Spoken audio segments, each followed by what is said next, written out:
quite windy today. It's got a real autumnal feel to it.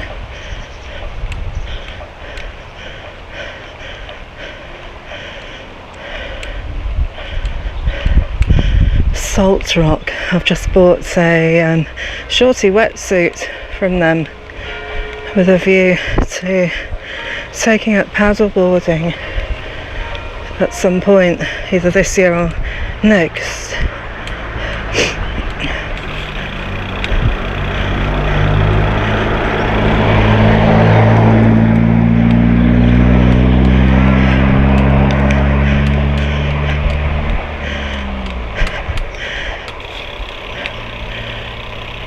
I'm cycling to Dawlish on the coast, and then I'll be cycling along the cycle route along the coast through Dawlish Warren, Starcross, and along the River Exe. That is a ride that I've only done once, and I did it in February a couple of years ago. Or was it last year? Last February. I was down in this neck of woods for a funeral, so I brought my bike with me, stayed a couple more days.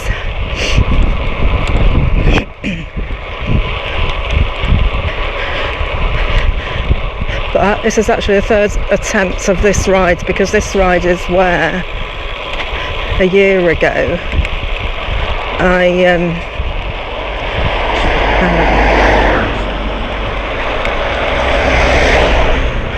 had planned to do the very same ride, but this is where I skidded on the sand in the middle of the road and came off my bike,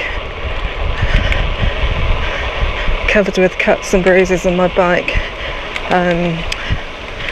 The handlebars got all bent and everything, so I couldn't use it for the rest of the holiday and had to have it sorted out by my bike mechanic. So all I did then was come straight back to the car, because I managed to cycle back.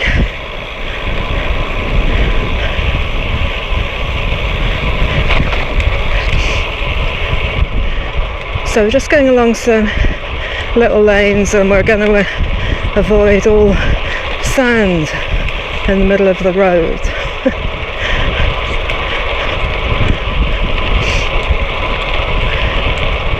When we get to the crossroads, we're going to turn right, and we'll just keep on going basically until we get to Dawlish Water, which is the little river that flows into Dawlish, the famous river that eventually comes out into the sea through the gardens with the black swans, famous. This is quite an easygoing ride.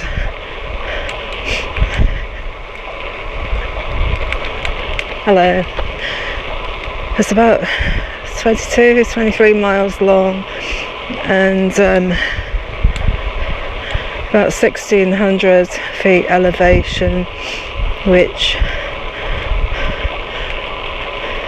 is a kind of average cycle ride for me.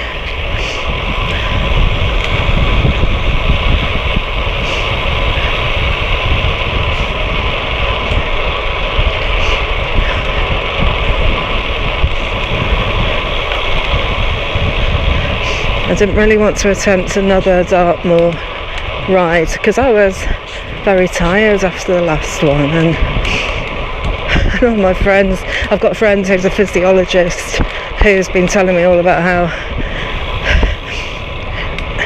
excessive training when you're older can lead to heart complications, and I thought, oh my god.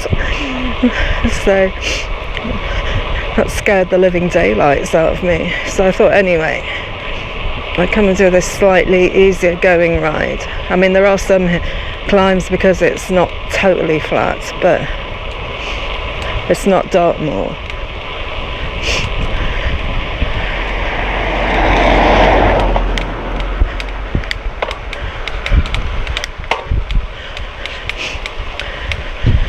Just a crossroads, I think, where we turn right. Willsworth Cross.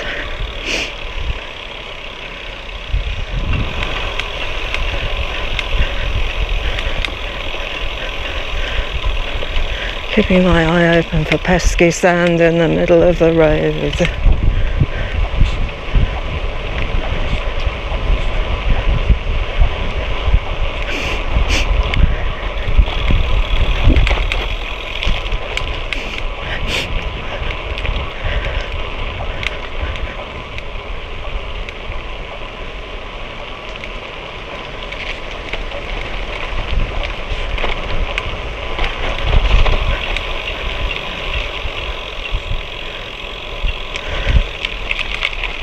Take it easy, once bitten and all that.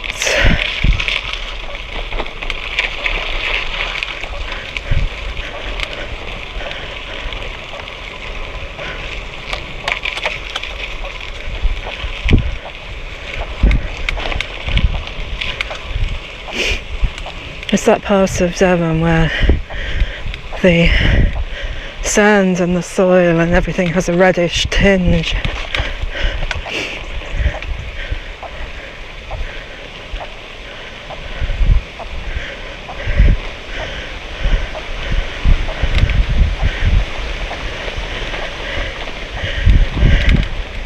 Did you see the video I posted about the weather the other night on Sunday night? Massive storm. I saw another video of the same night at Dawlish. It was awful. All the waves breaking over the railway and the train got stranded.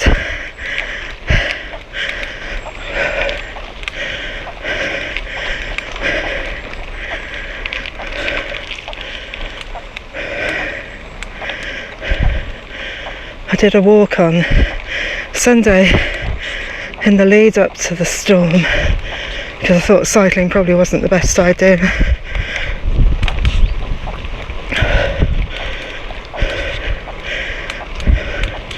Do check it out.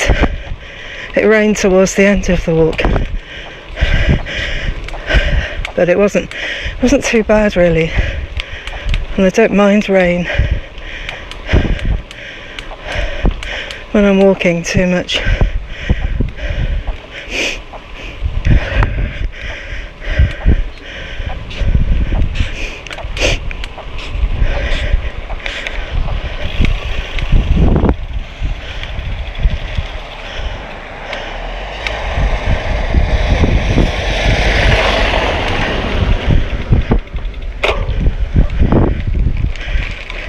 And yesterday it was a bit mixed, the weather, so I went shopping in Totnes.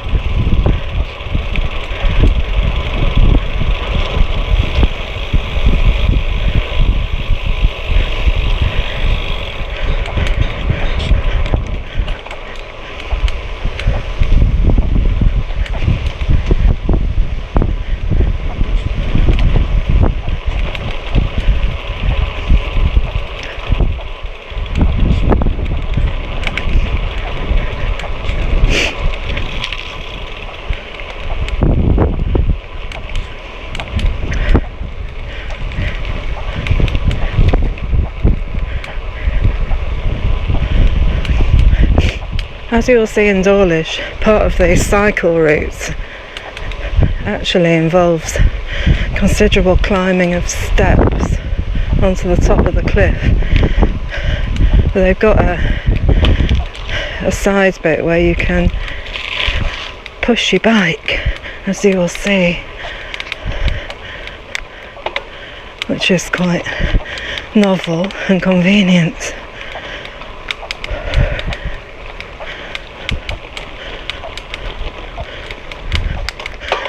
of a climb here, but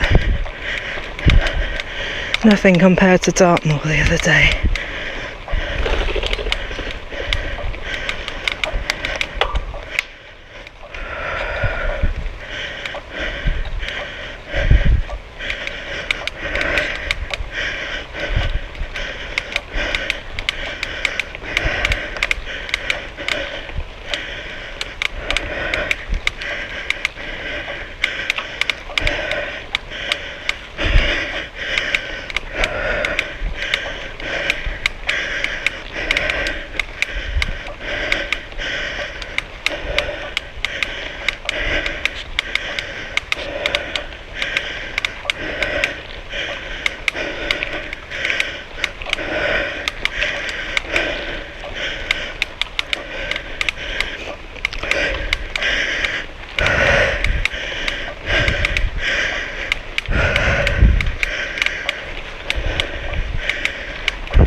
More sand.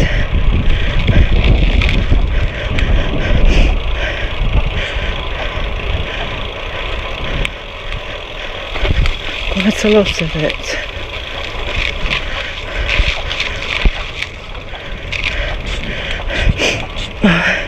Being very careful with sand.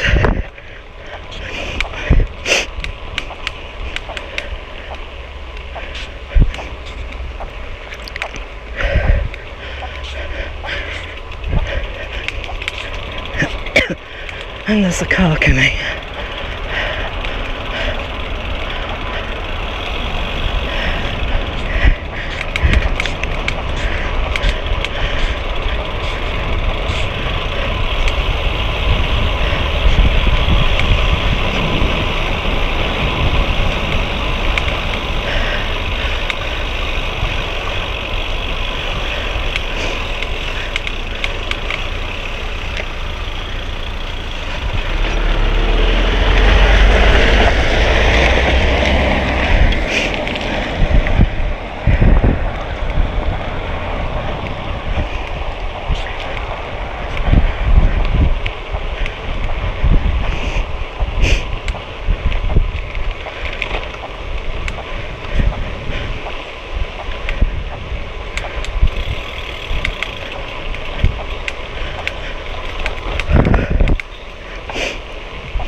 bit of a puddle coming up.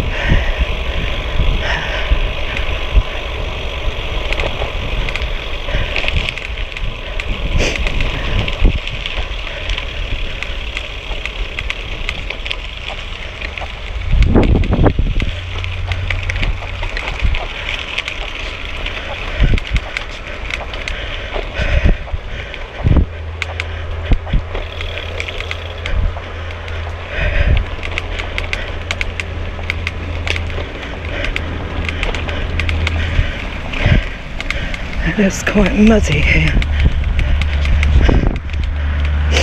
and got a farm vehicle coming up behind me.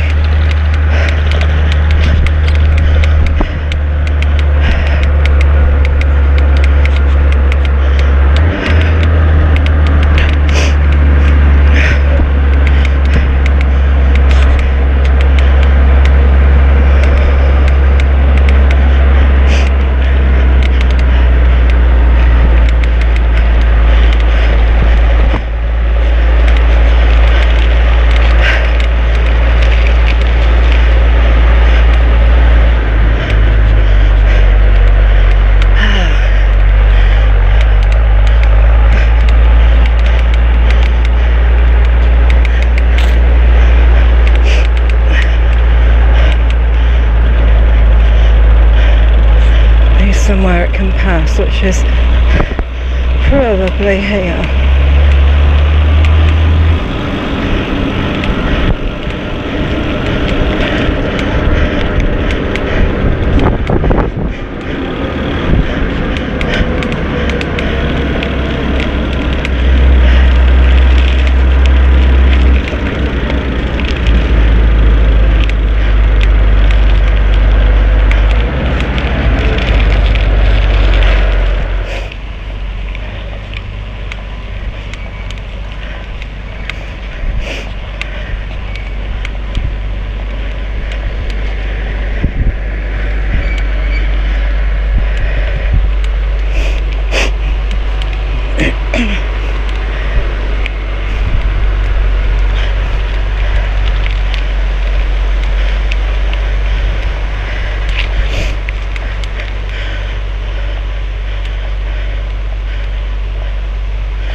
This ride will also take us past Powerderham Castle, seat of the Earl of Devon, who is not the same as the Duke of Devonshire, as I said in my Bolton Abbey cycle ride video.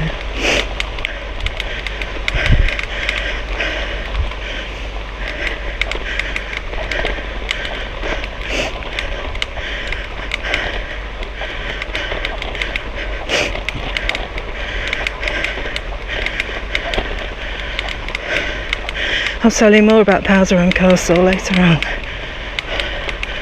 Now we go straight on here.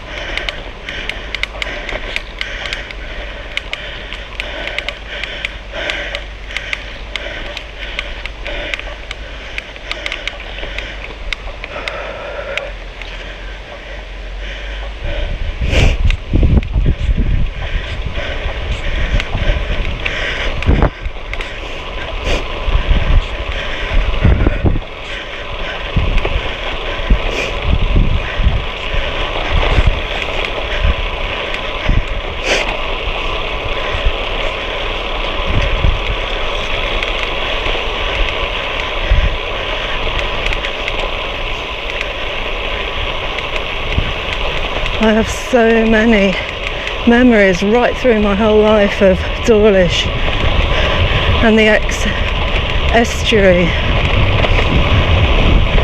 which I'll share with you later.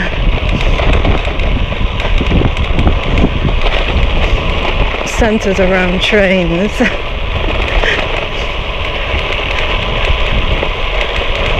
Cannot do the Exe Estuary without talking about trains or Dawlish.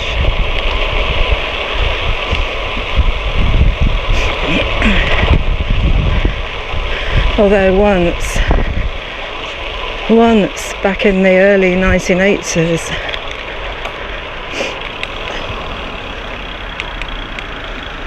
come on, person. Me and a boyfriend actually hitchhiked to a campsite between Dawlish Warren and Dawlish, the kind of campsite that only has a tap in the field and no other amenity. Very hot week in my 20s. Great memories. Great memories of charging down through the field where we camped. The field was full of long grass, which made the tent seem like it was on a feather bed. Anyway, we charged down to the bottom of the field, through the gate, over the bridge, over the railway, down the steps, and into the sea. I'll never forget that. Sublime. That's one memory of Dawlish, or rather Dawlish Warren. We had no money. We both graduated. My boyfriend had just graduated. I was a couple of years older, and I was unemployed in the early 80s. So we had no money, but that was part of the charm. Sharing half a beer in the local bar, making it last as long as possible.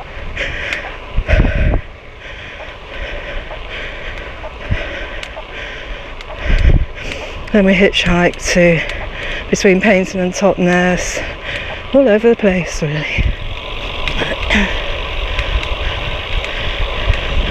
So I feel like I'm on a kind of nostalgia trail, although these lanes have no nostalgia feel to them at all, because I never came along them back in the day.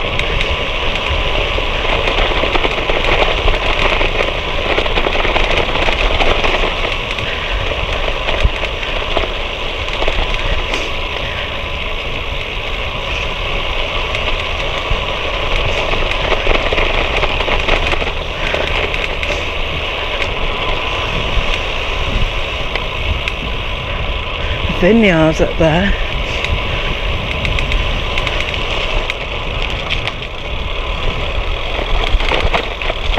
Be careful. Sloping roads on bends and sand. That's what did it when I came off my bike a year ago.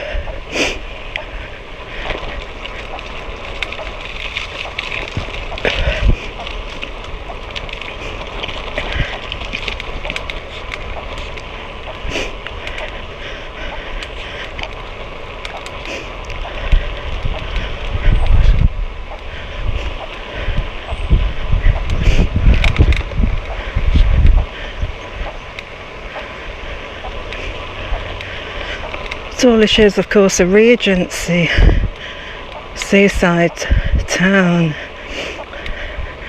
quite elegant back in its day.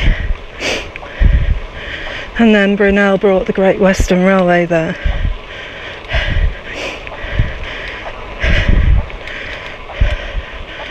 And all that line was an experiment. The atmospheric railway, which curiously operated by means of vacuums through leather tubes in the middle of the extra wide railway line. Failed experiment. A silly idea really. The local rats gnawed away at the tubes and they lost the vacuum. And if you're linking a wide gauge railway up with the other railways which had a standard gauge.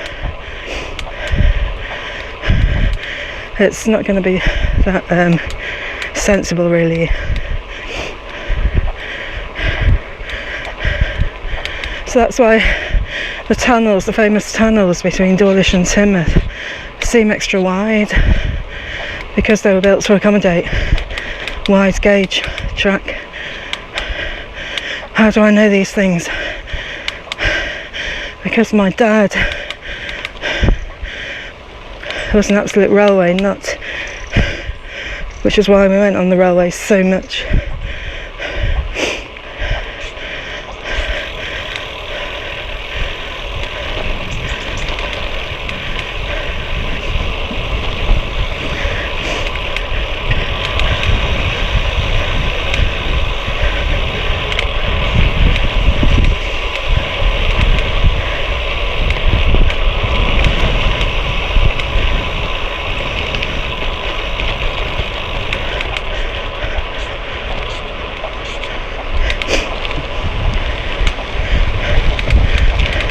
At Starcross, which we cycled through later.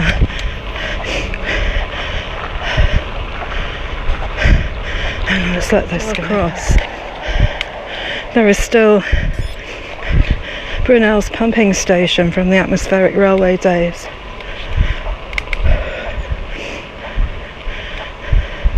I think it's a museum now.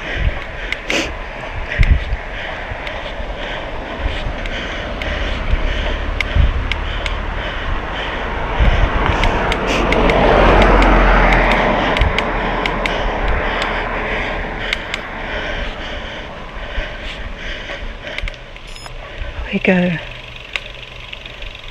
along here.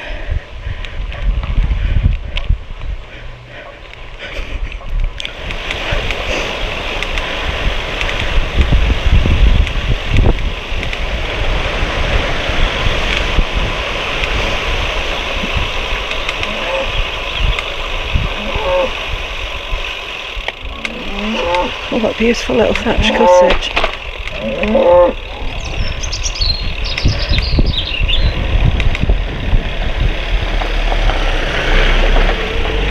Hello, Mr. Bull. You don't sound too happy. I wouldn't want to be in a field with him.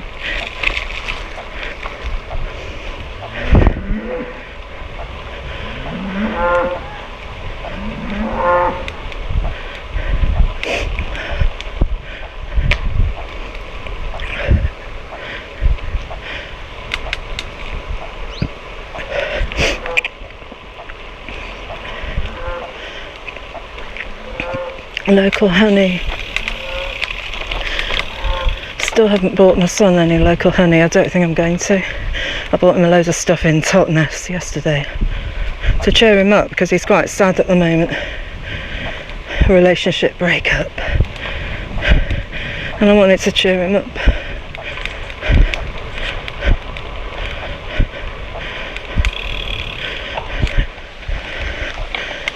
My son is such a lovely, caring, compassionate, kind, wise, knowledgeable, intelligent and handsome young man. I know I'm his mum, but it is true.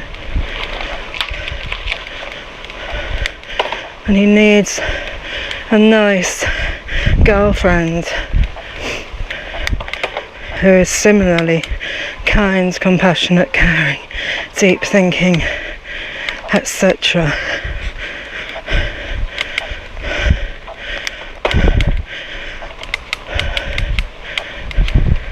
Sometimes I wish we were like the Eastern cultures, where parents would seek out a partner for their son and daughter. Obviously you can't do that here, which is such a shame.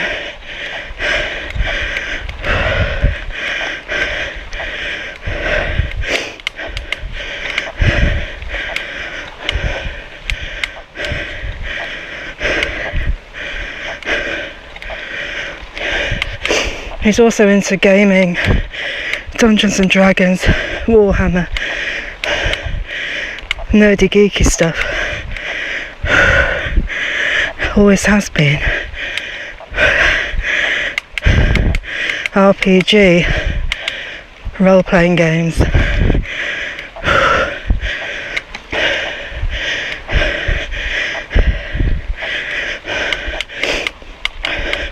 He's very into Eastern philosophy.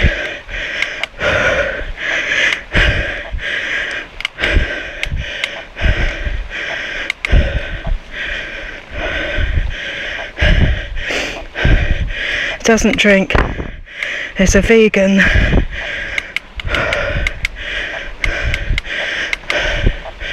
But is very unhappy at the moment.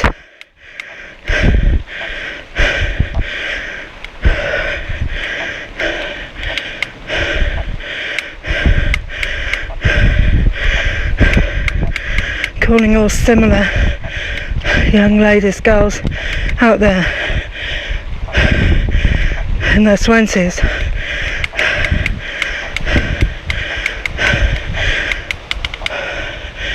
I have the perfect son.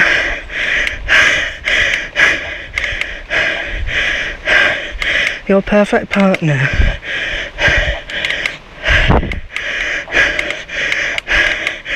Bev's marriage bureau.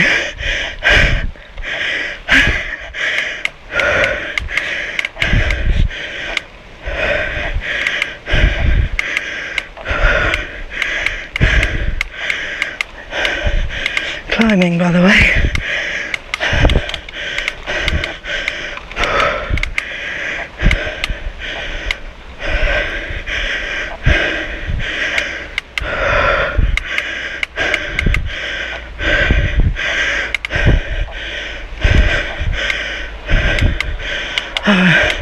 Not another car.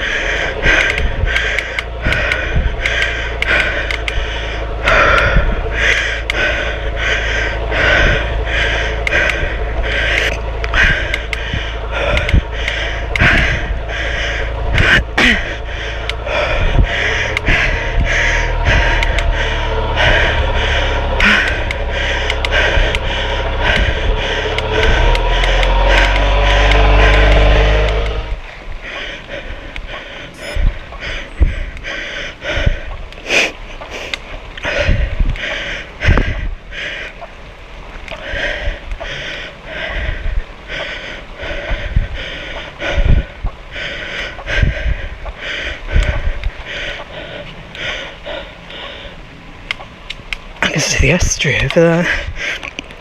Tide's out. I had a look at tide times yesterday and unfortunately it's out. Back in the day it used to be in late morning when we used to travel along the Exe Estuary in the train. The water was all glistening.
This lane should take us along Dawlish Water as we head towards Dawlish.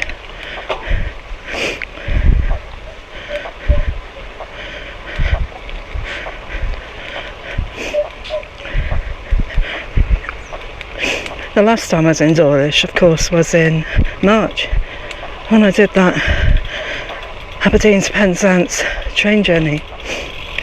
But by the time we got to Dawlish, it was dark,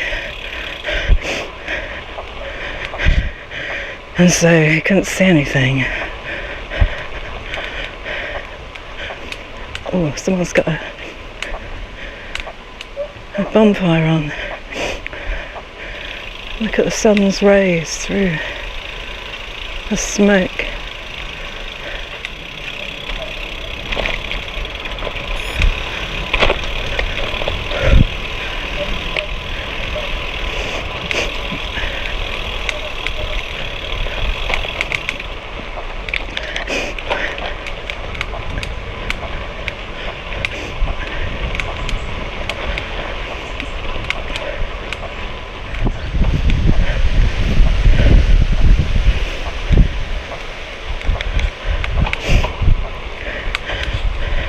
Apart from those few climbs, it's easy going. It's so far.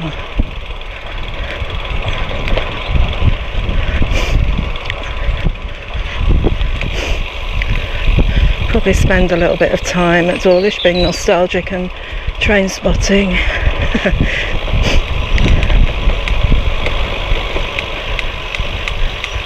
Wish I'd been there on Friday. There was a double-headed steam train special.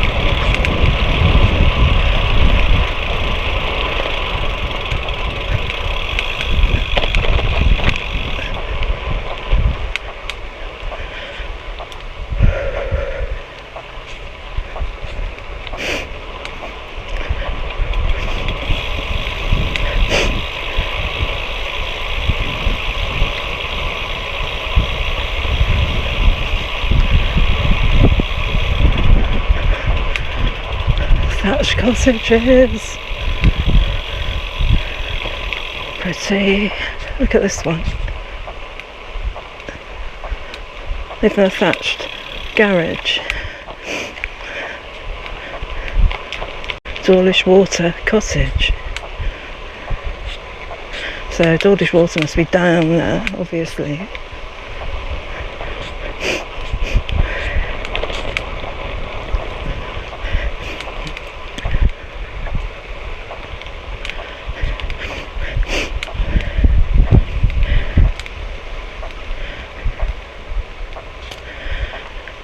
The cycle route takes us through a bit of Dawlish urban sort of stuff, and then through Dawlish Warren before getting onto the estuary. You can go down there, I think, cross the river and go the other side, but I'll carry on this way.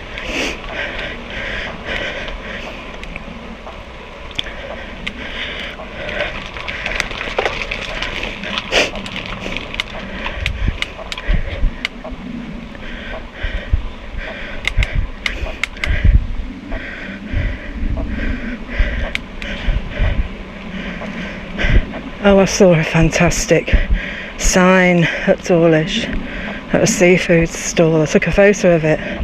Wish I could find it. I was looking through all my photos. Couldn't find it. So it had crab sticks for sale. And sticks. They'd written, spelled S-T-I-X hyphen. No, sorry, apostrophe S, Stixes, S-T-I-X apostrophe S.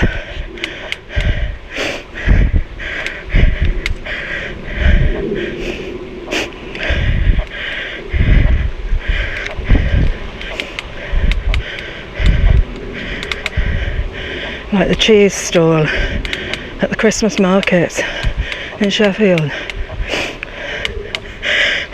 advertising Vegatron cheese. Vegatron. Yeah, whatever that is.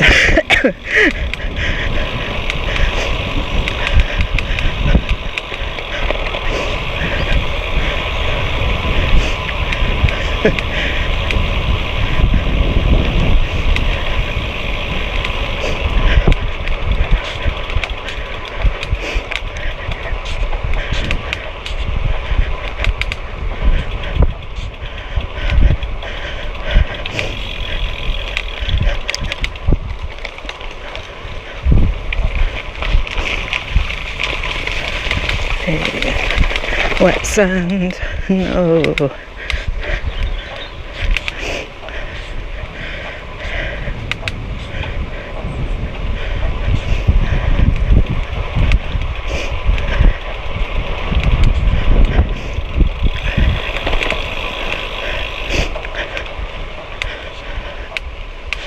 So you could have a meal with crab sticks and Vegatron cheese.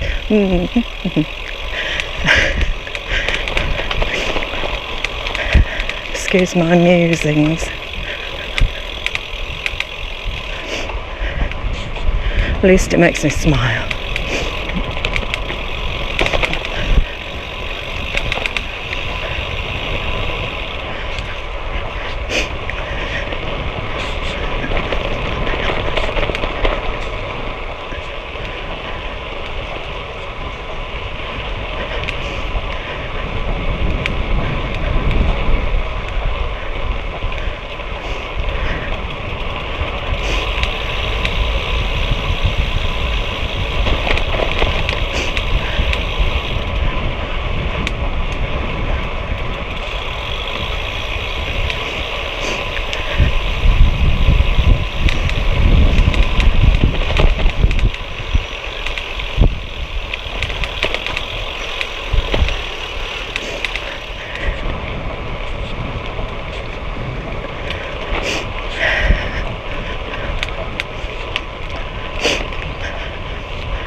We are just coming into Dawlish, and I think we go left here.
A lot of work being done here.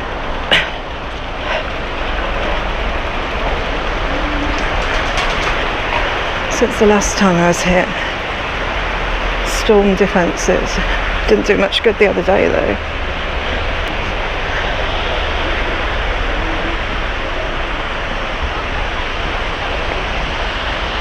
And they built a wall to stop people falling off, that's new.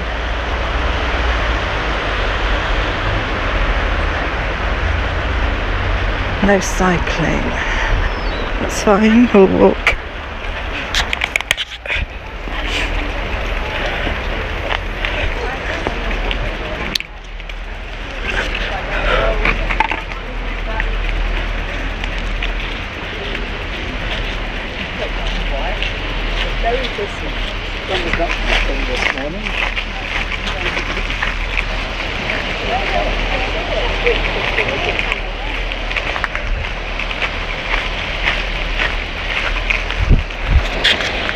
This just used to be a drop off, nothing to stop you from falling.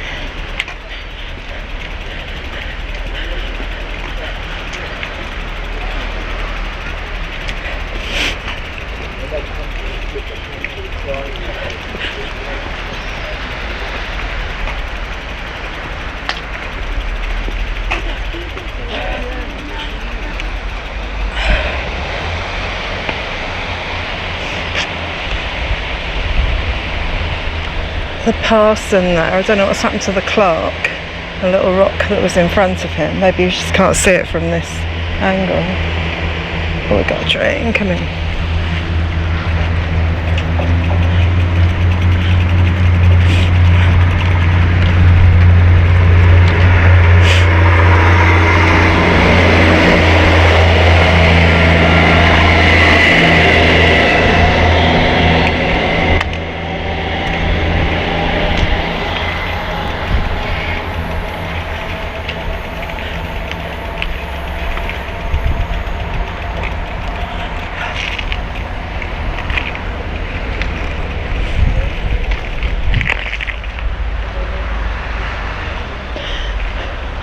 There's a beach cam that I watch quite a bit while I'm doing my indoor cycling that looks this way, and I wonder where it is.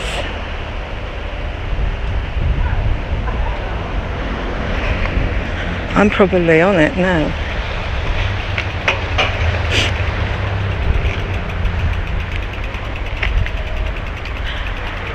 I have a really good memory. Not too long ago, really hot few days one summer, about 10 years ago, of walking along here. I was staying in Newton Abbot on my own. A bit of respite from when my son was ill. And I just came along here with a rucksack with a swimming costume and towel, in flip-flops, shorts and t-shirt, early in the morning, and this wall wasn't here then, so you could see even the gulls are asleep on the beach, and it was deserted, and I just went to that beach over there and got dressed and ran into the sea, and I just have this overriding memory of how amazing that was, and this wonderful childlike feeling, and it's something that I want to do again, which is one of the reasons why I've sent off for that shorty wetsuit. And there's someone over there in the sea.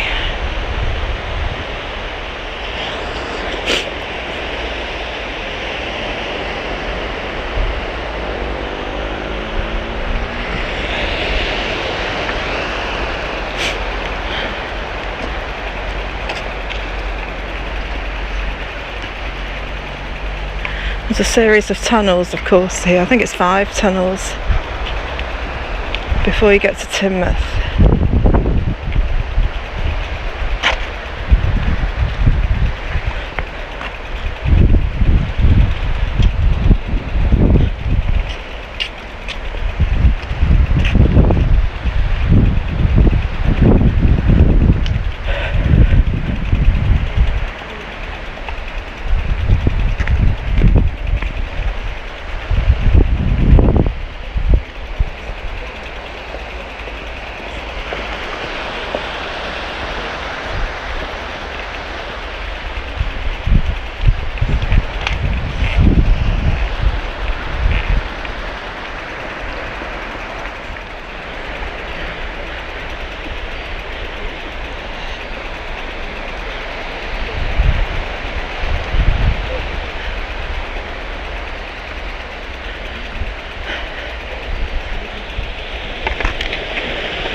Next time I come here, I'll bring that wetsuit and I will run into the sea.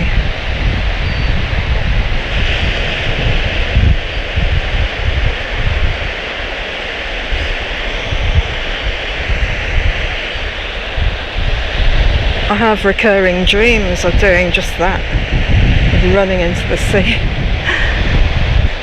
And being somewhere where all I want to do is run into the sea. And back out again, and back in again, and back out again.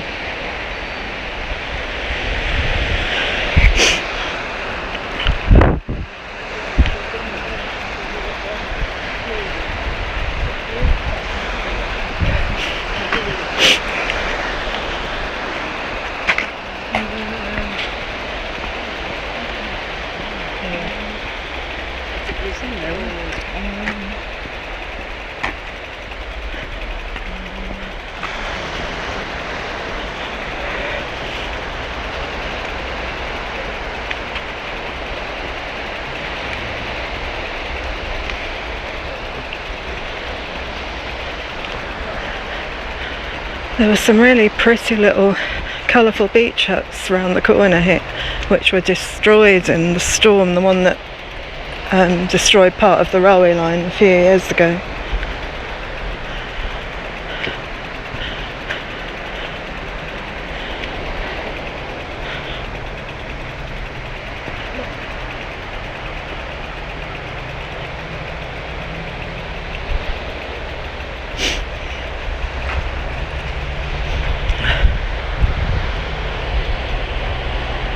train.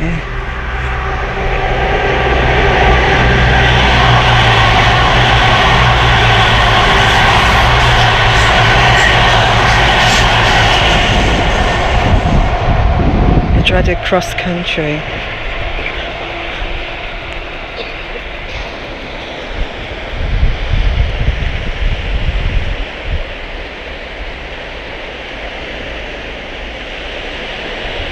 ...2014, so if I was here before that storm, when I ran into the sea over there, that must have been the year before, 2013.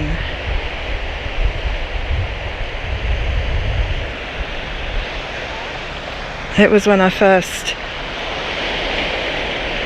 began to exhibit symptoms of post-traumatic stress disorder. Not when I ran into the sea, that was beautiful,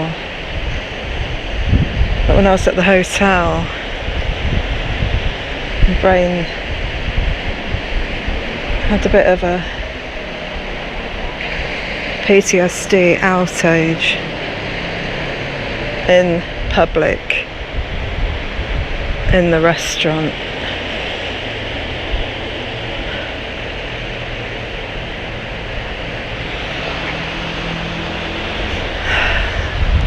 Maybe I'll tell you about that later, or I won't. Meanwhile, we'll walk to that beach around the side of the tunnel.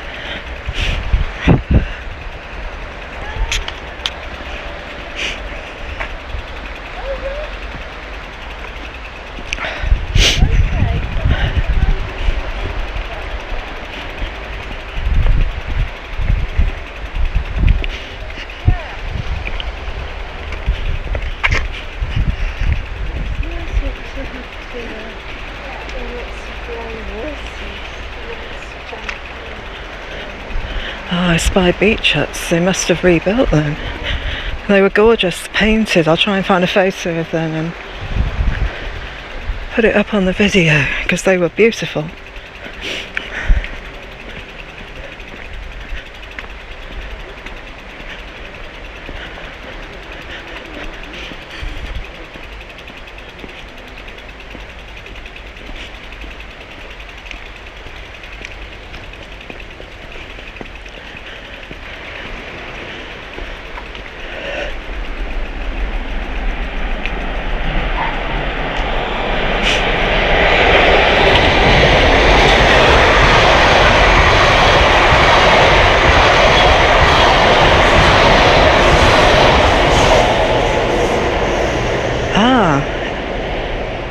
Very interesting, if you are interested in trains. I noticed that the nose of that GWR train was not missing. It must have pushed back in or something, so they can link it up to other trains. That's how they rescued the train that got stranded on Sunday. They had to bring a rescue train, and the video I watched showed the nose retracting so they could couple it up with the stranded train, and that had its nose retracted. Yes. Oh, this is one of Brunel's tunnels, extra wide to accommodate the wide gauge railway of the atmospheric railway.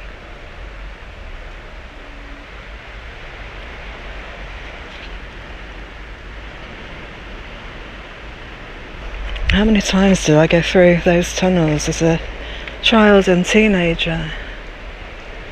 Because we used to stay with my grandparents in Weston-super-Mare, and we'd buy a family Rail Rover ticket which lasted a week, and you could go all the way down here from Weston, and we did that every day apart from Sunday, which was disappointing because we had to go to church I never saw why we should waste a day of that wonderful railroad ticket just to go to church. But hey, that's what we did.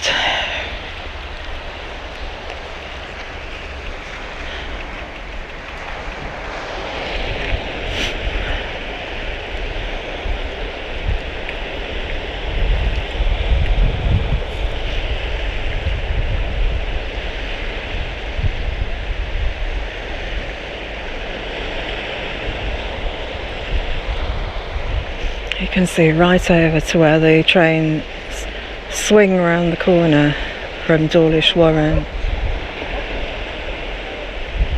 There's a new accessible lift and bridge at the station, but they've still got the old bridge that I remember.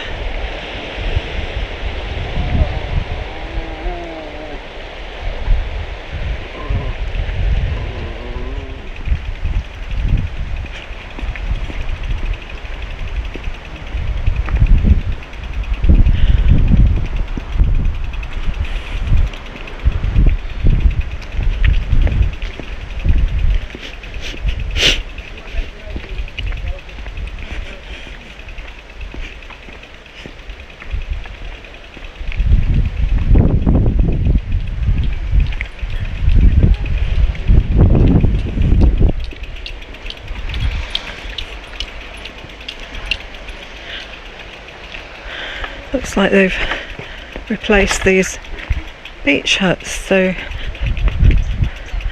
they're almost as jolly as the original.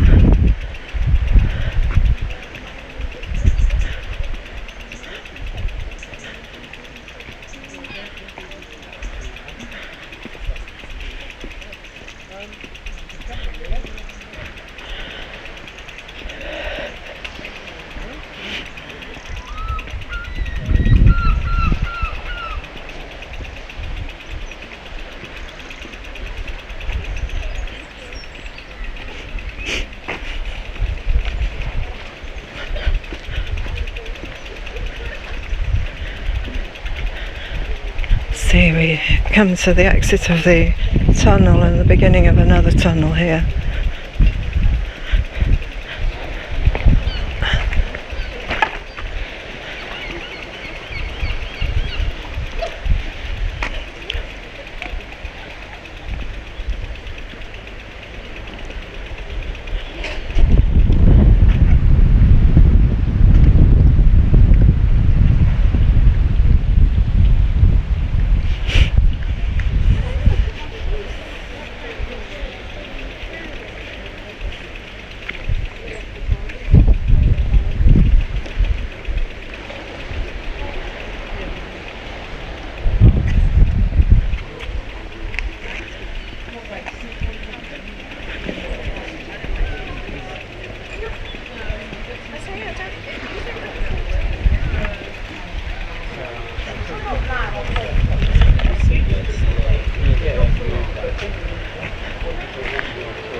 Croydon Cove, supposed to have excellent bathing water quality.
This is where I will run into the sea next time I'm here.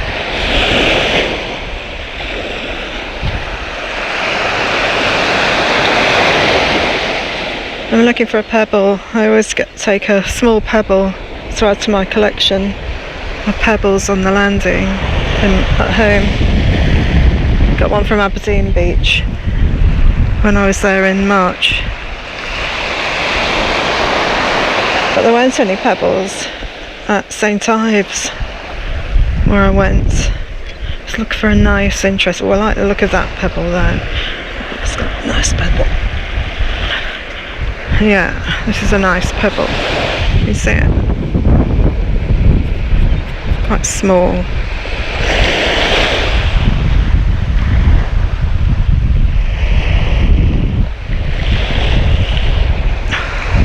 Loads of seaweed.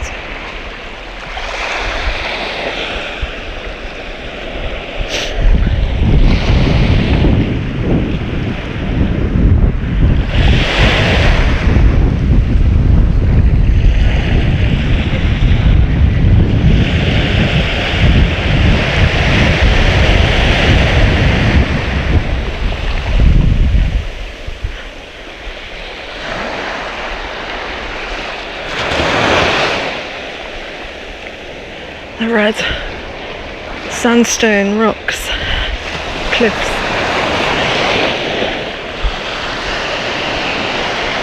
Oh, dead crab.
think the tide's coming in.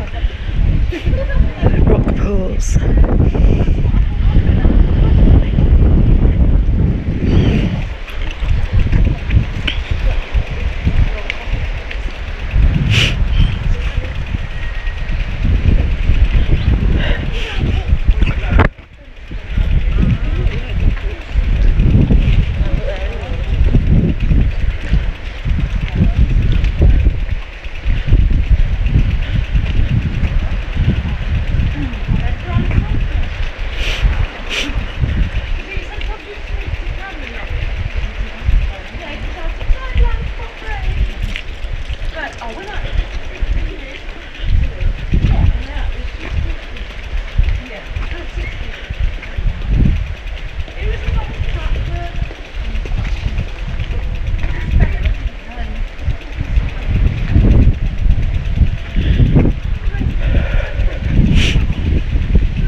Right, this is the ramp that I was on about. You'll see how it works in a minute.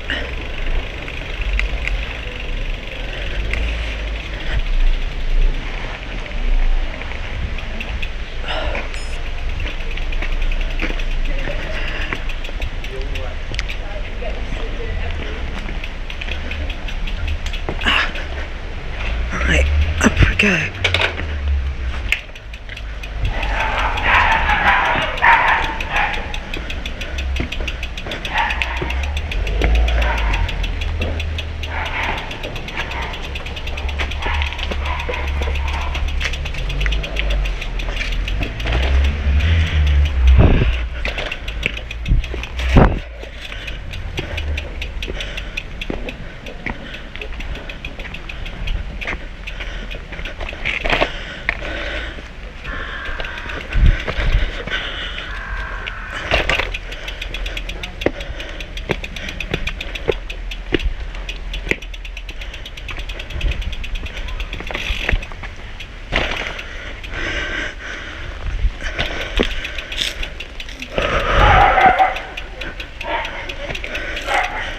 Sounds like there's some man-eating dogs ahead.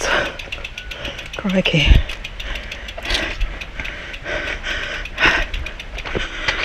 Right, come on bike.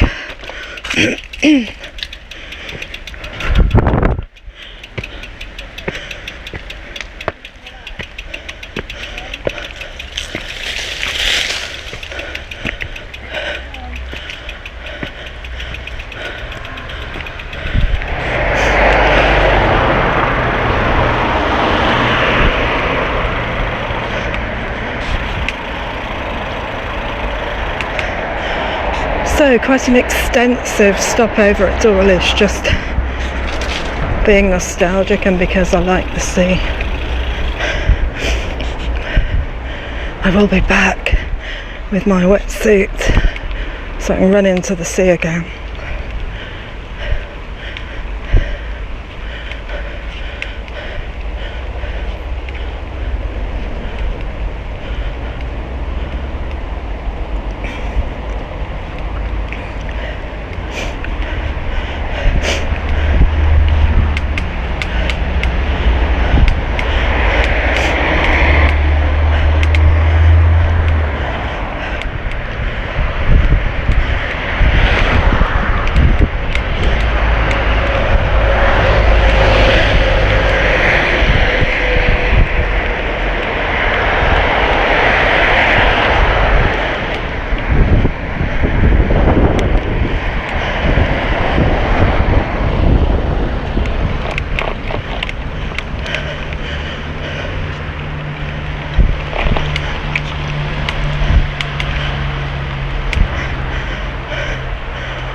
Hopefully the bad weather has missed us and gone out there into the middle of the sea.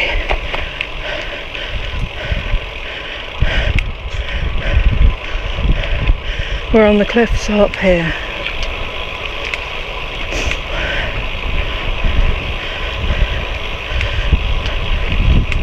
That campsite we stayed in must have been somewhere along here.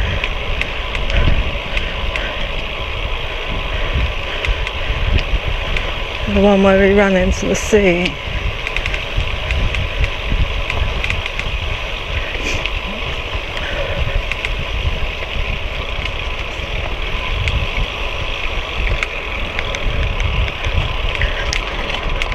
I have a thing about running into the sea, if you haven't gathered.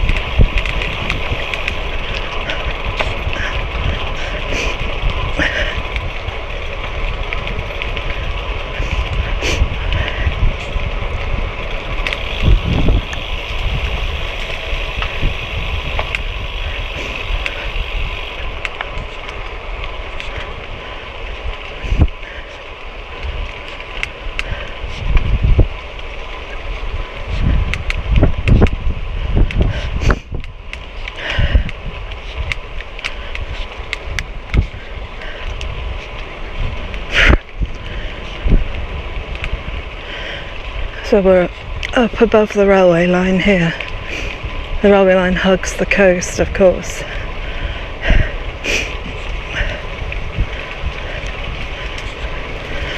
But we will rejoin it.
We're heading into Dawlish Warren now.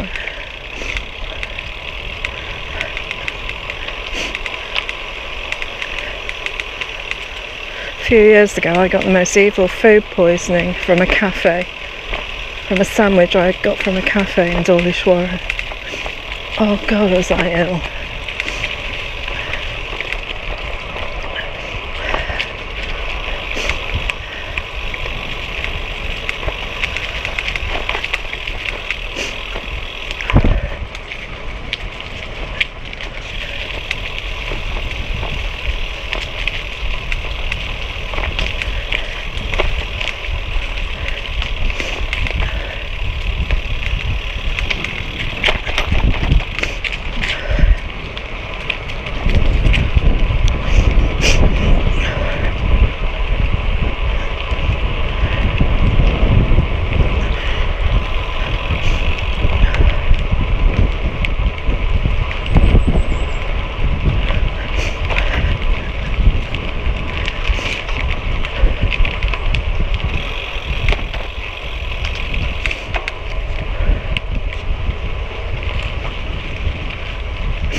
Smell fish and chips. That's because there's a fish and chip shop.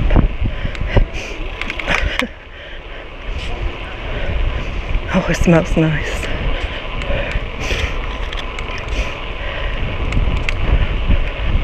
So we just follow the cycle route signs all the way for as long as we fancy going. I'll probably go as far as the Exeter Canal.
Train.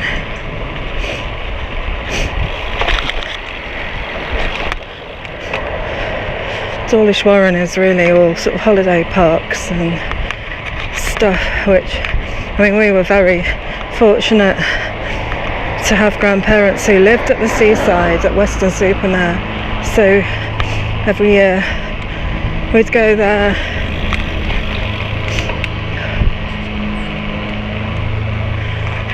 And as I said, every year we'd buy a rail rover.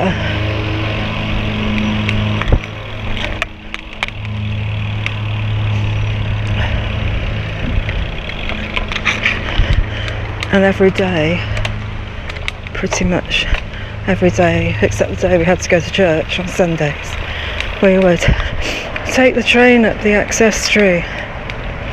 Dawlish was the favourite destination because you could literally jump out of the train with your buckets and spades and head onto the beach in a matter of minutes. Very exciting when you're a young child.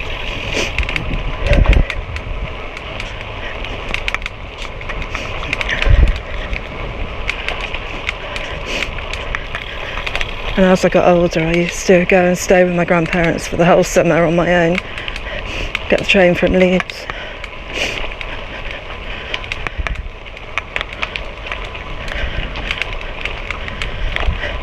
Back then it was the old coaches that you now get on preserved railways, with compartments and things being towed by a hauled rather by the diesel engine locos you also get that sound like that. Ding ding. And part of Dawlish station platform was wooden, I always remember. Don't expect that lasted very long. Well, it must have lasted a while.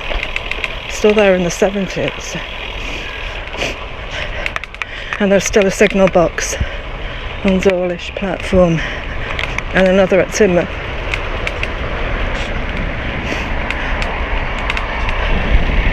Right, we're right up near the railway here.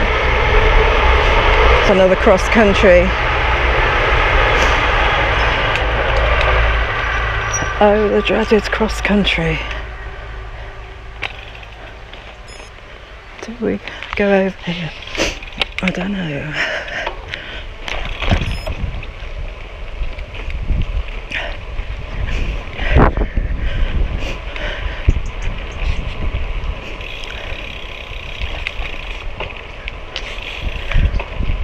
Heading towards Starcross now.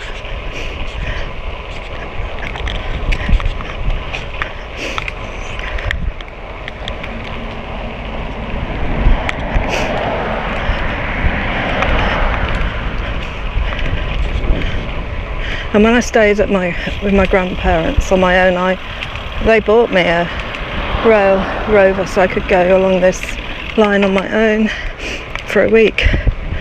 And it was the last time I did that. It was that gloriously boiling scorcher of a hot summer of 1976. I was 17.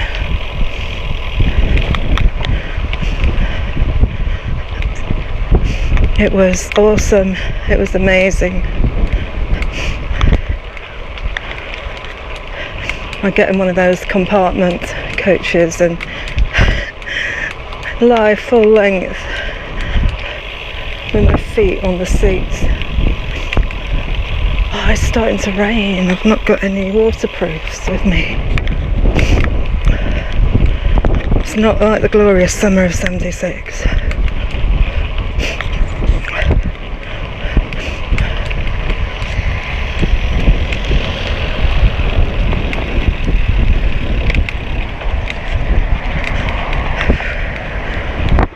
It wasn't supposed to rain. So much for the Met Office. Hopefully it'll pass over.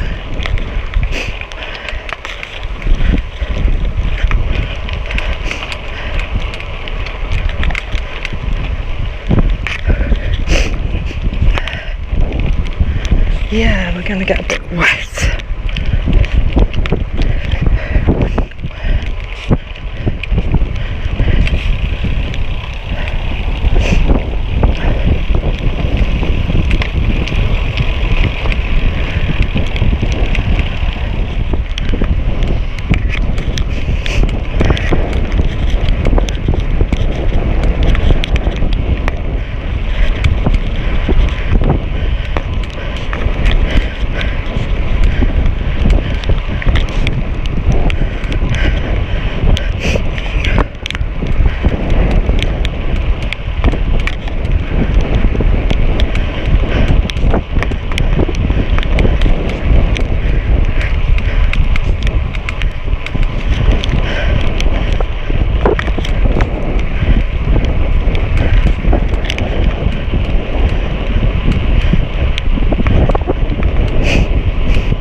harbour here.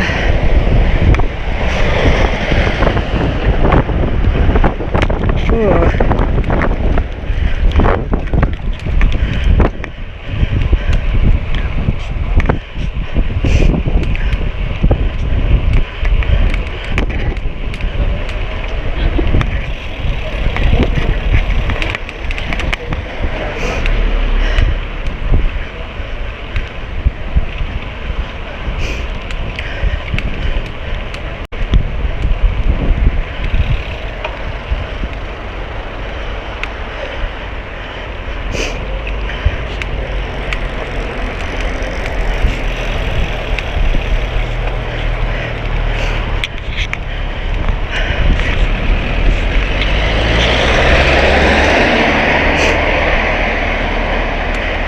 E-bikes.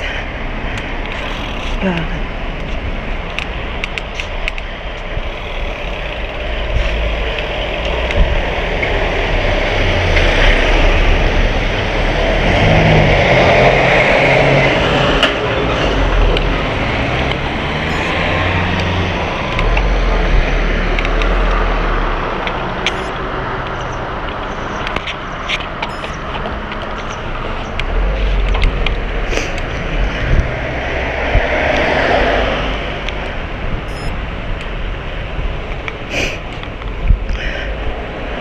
Starcross.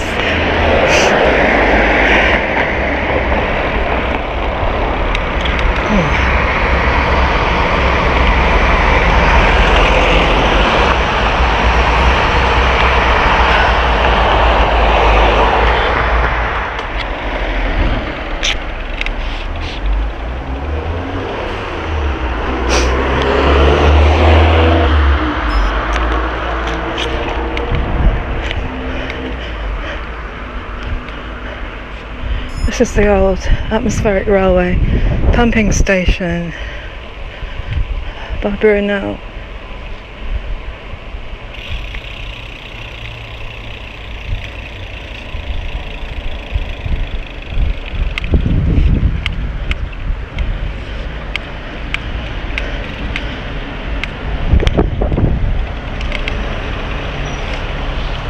Starcross pumping station, built by Brunel to provide atmospheric vacuum traction for the South Devon Railway. Abandoned 1848 due to high running costs and a bit of a stupid idea. Railway station.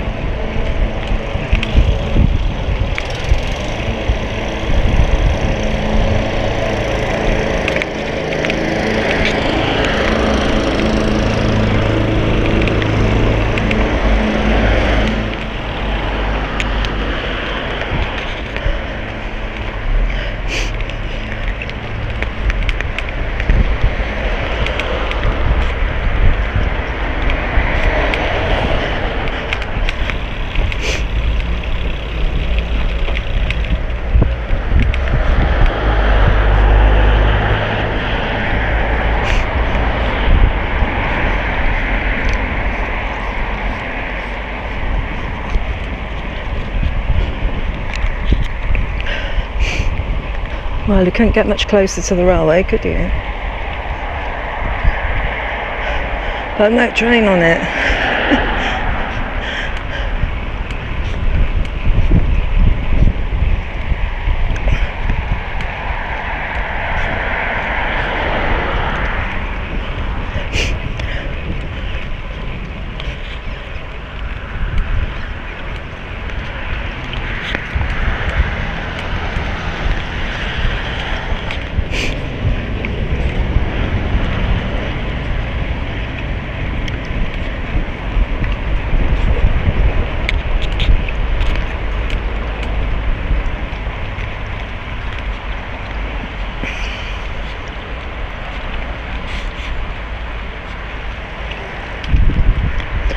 E-bike. I never want to buy an e-bike ever, unless for some reason I am unable to cycle anymore. on a conventional bike.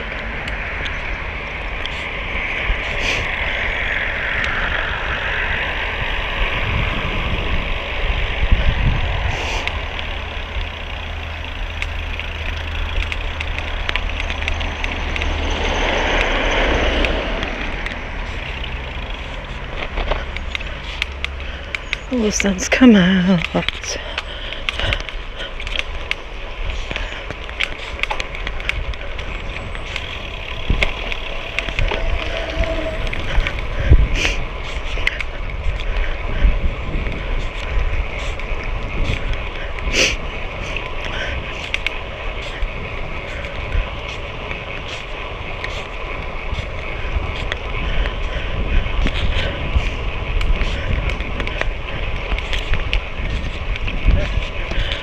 Yeah, we're not too far from Powerderham Castle. So it's one of the gatehouses.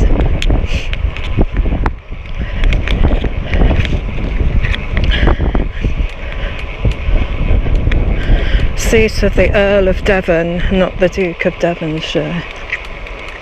I say again. Apparently the Earl of Devon, who is a lawyer apparently, his family, direct lineage stretching back centuries apparently.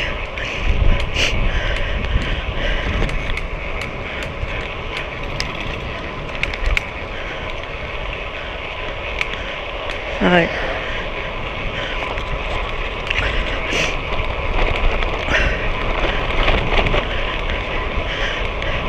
I mean, Powerderham Castle was originally a castle of some sort, but it was extensively destroyed in the Civil War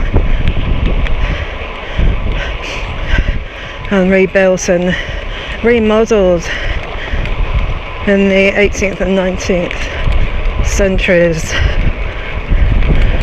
So it has a bit of a Gothic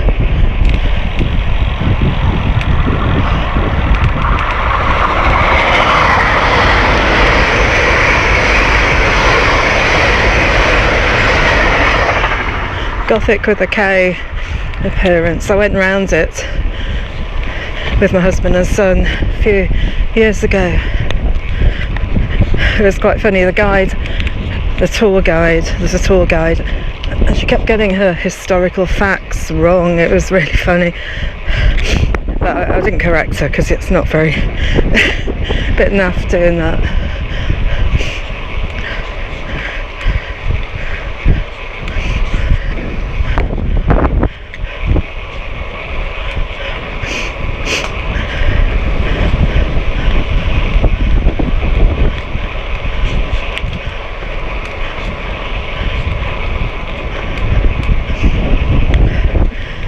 Before too long we actually cross the railway and head right alongside the estuary.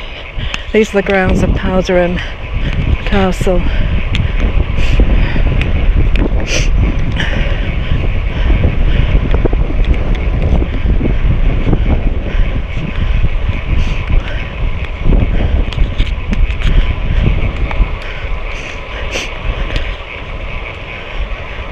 As a child, when we left Exeter St David's and gradually the River Exe came into view, we would get so excited and the train would swing round then towards Dawlish, and the promise of buckets and spades, though I must say the sand at Dawlish was always quite gritty, is still gritty, not very good for building sandcastles.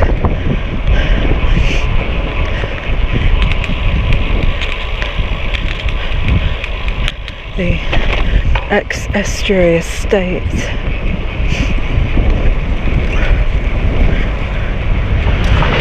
Ooh. Made me jump that. Cross country.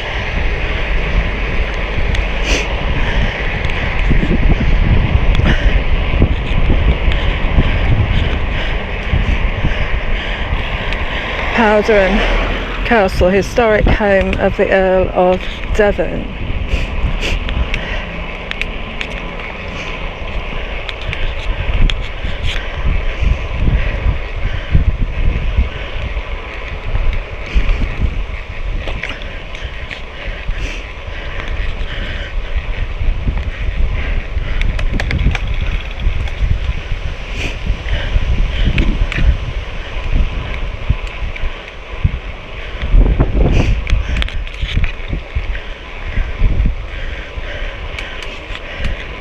So we go along the Exe Estuary for as far as we want to, and then have to turn around and retrace the steps back to Powerderham, because as I remember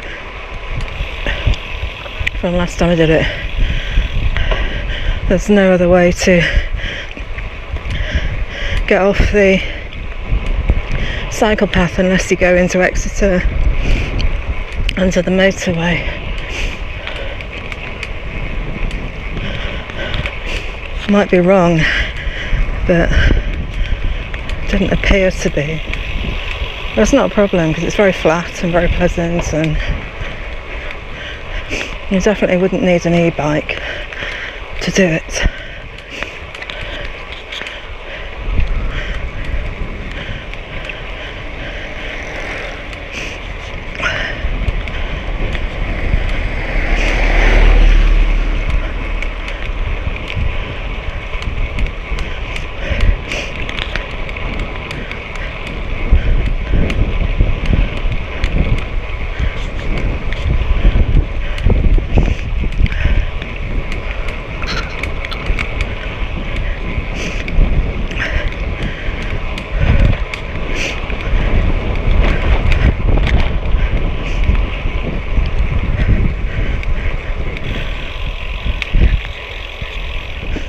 Powerderham church over there.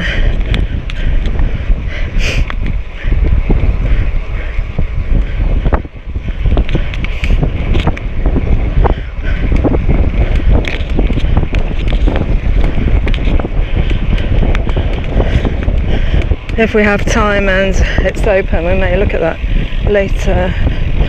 It's like I say, we come back to here.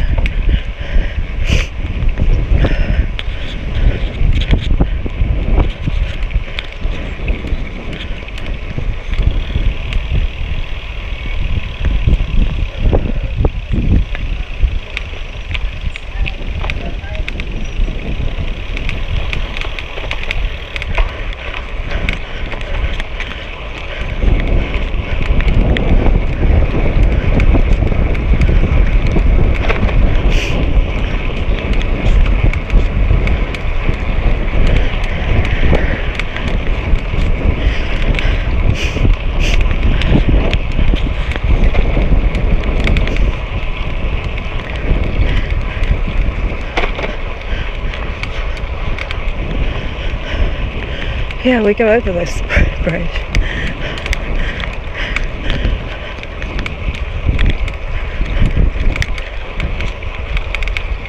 You're right. Okay.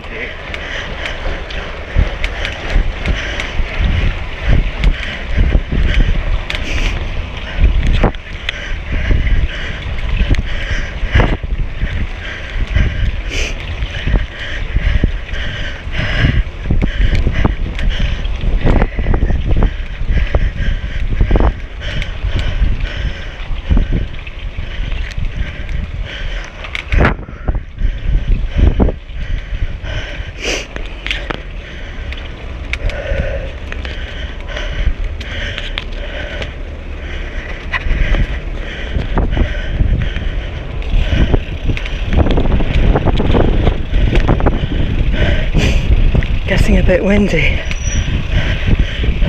so the railway line swings over there.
Windy. but at least it stopped raining.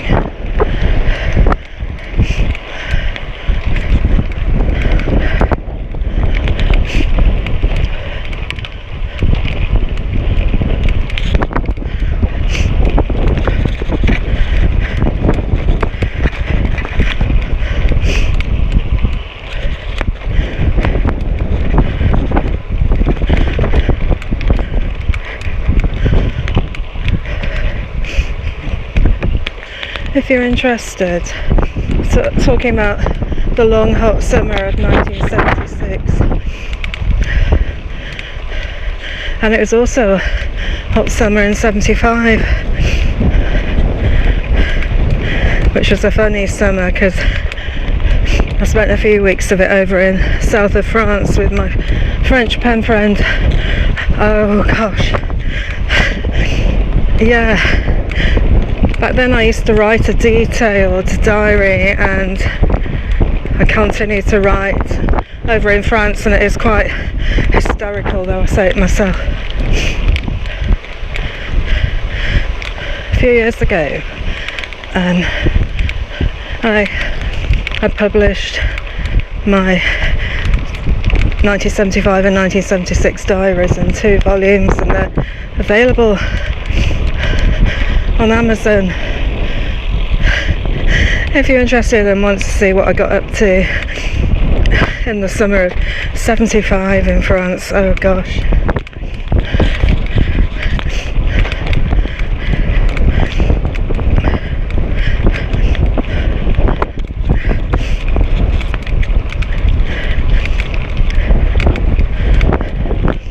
And then the summer of 76.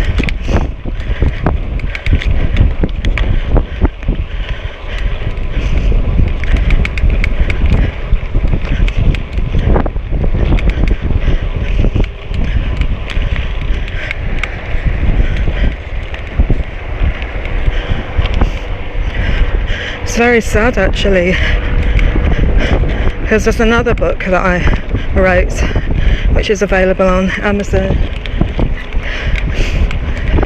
It's a compilation, mainly, of a blog that I used to write for the Western Mercury newspaper, believe it or not.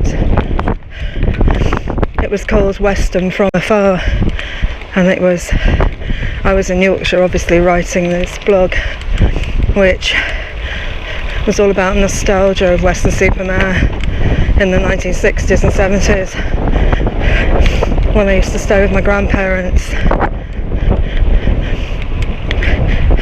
And so they're short chapters, which are, each one is like the blog, a blog post, apart from at the ends where I just bring everything more up to date. But the reason I'm mentioning it is because in that summer of 76, when it was just me at Weston with my grandparents and my family were in Leeds, and I had the Rail Rover ticket, my granddad would drop me off at the station every morning, and he would pick me up every late afternoon when I got back. In the days before mobile phones, when I could tell him which train I was catching, so I think I had to be pretty spot on with what train I was catching.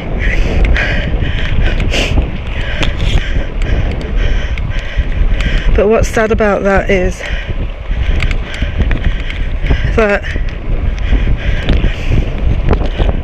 it was about 2010, 2011, when my son was still ill with his anorexia.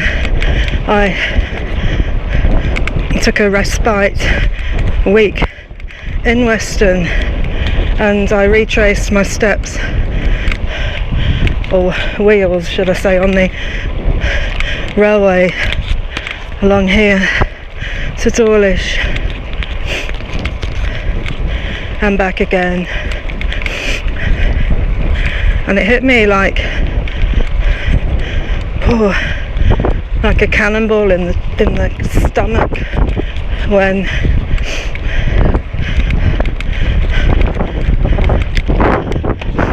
I arrived back at Weston. something in my head had kind of expected, in a bizarre, weird sort of way, for my granddad to be there, ready to pick me up like he used to do. Of course he wasn't, but it hit me so hard. It took me a while to recover. Very sad, very moving. But I think my emotions were very high at the time with my son being ill.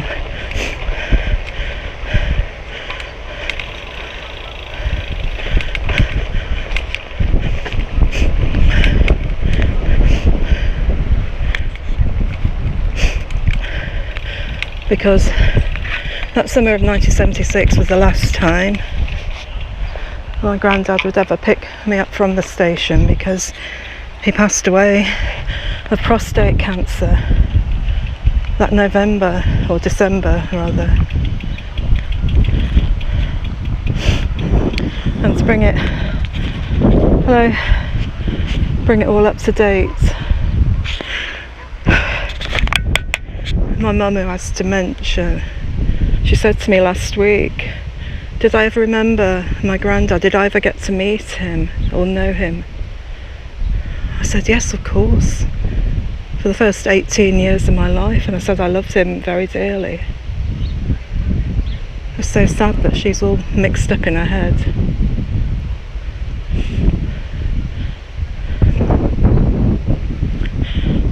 Anyway, here we are at the lock on the Exeter Canal. This, changing the subject completely, this is the earliest canal to be built, as far as I know, in Britain, and the earliest lock.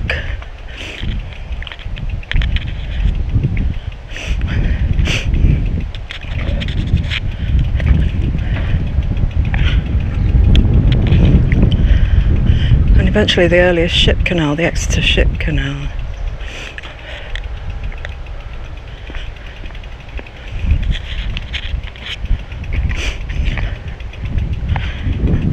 Very peaceful here, isn't it?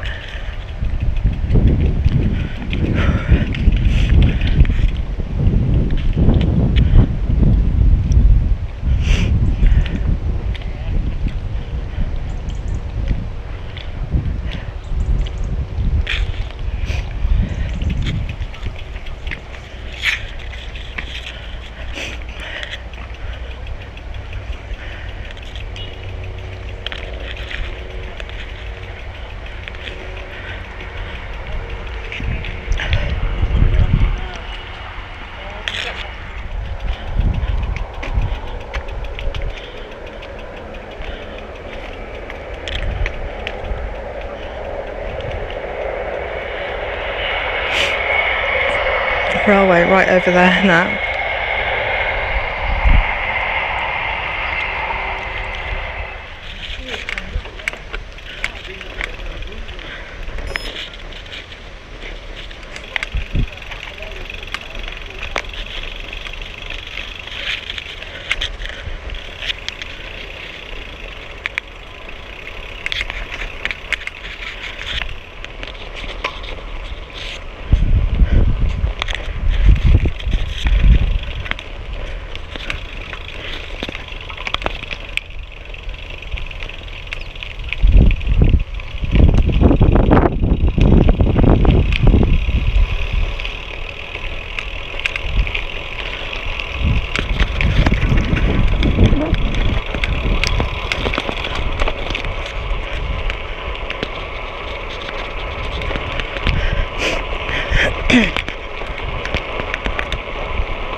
Ah, the sunshine.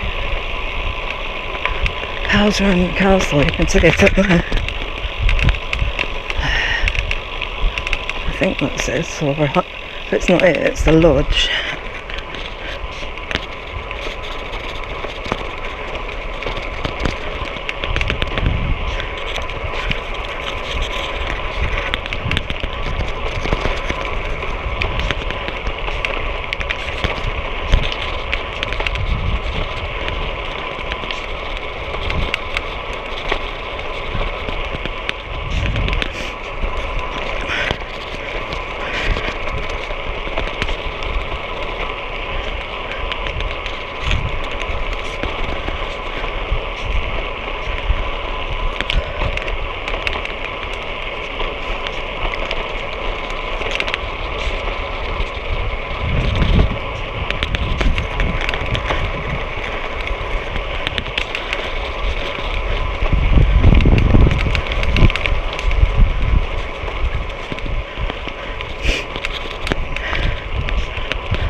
day.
Tell you what, after the Dartmoor elevation, we're only 3 feet above sea level here.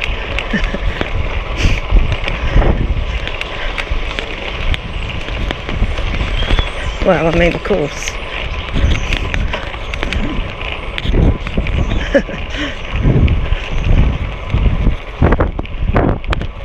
I actually think we'd be below, wouldn't you, because of the bank.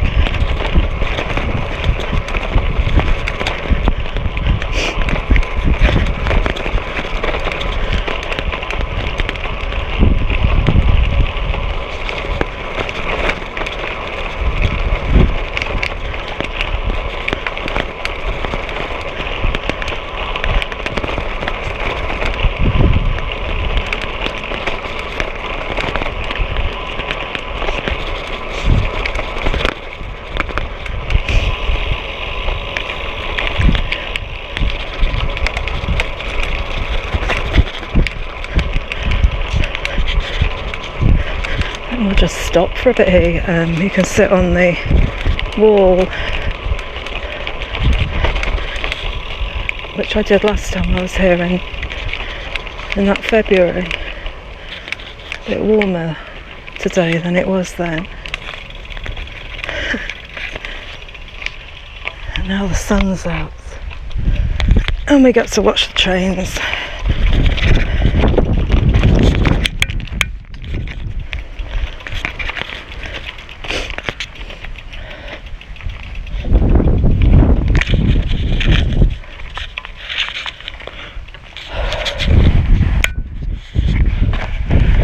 We got Topsham and other places over there. That's another railway line, of course. It's the Exmouth line,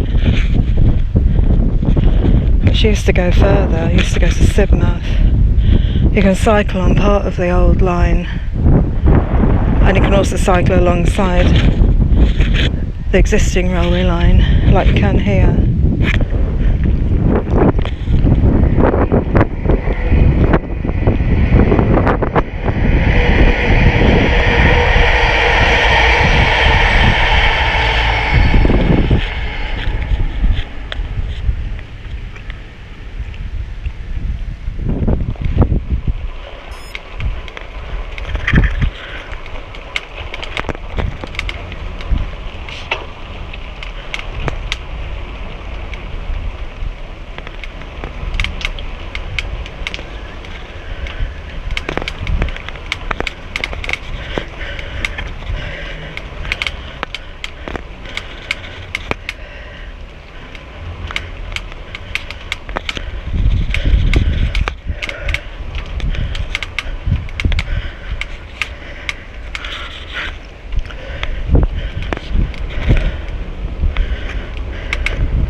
So we'll be leaving the railway and the Exe shortly at Powerderham Church to go back to where I parked the car at Kenn.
Powerderham Castle looks like it's closed.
think I'll be doing a walk tomorrow because the weather's a bit gloomy again.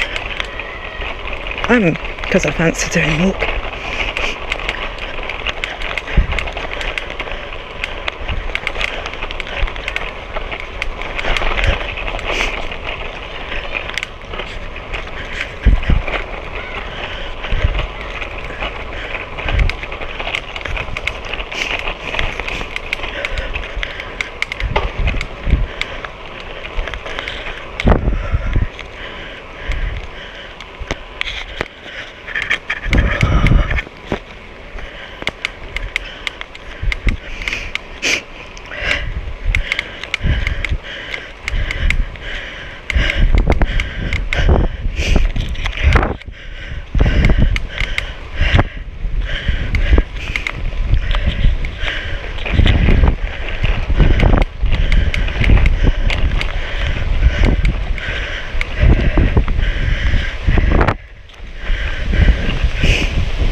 2 miles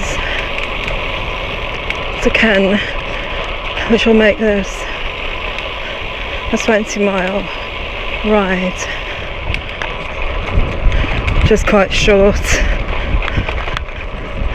But I just spend a lot of time looking at stuff, trains and the sea.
And now we've got some blue sky. Got a mixture of weather.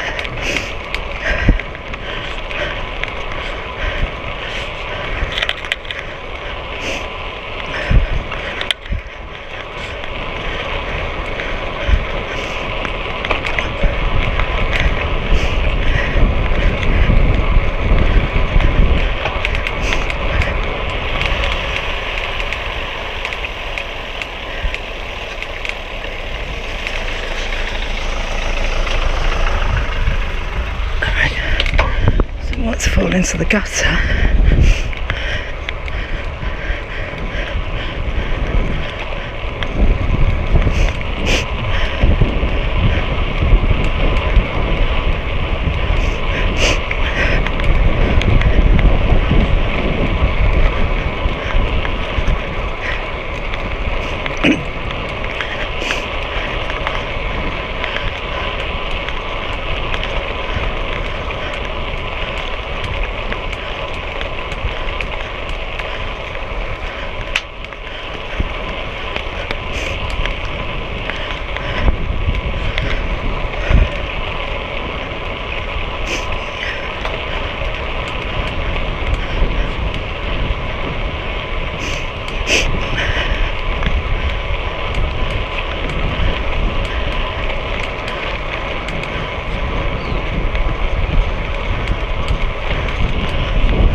we are back at Kenn. This is the lane we went out on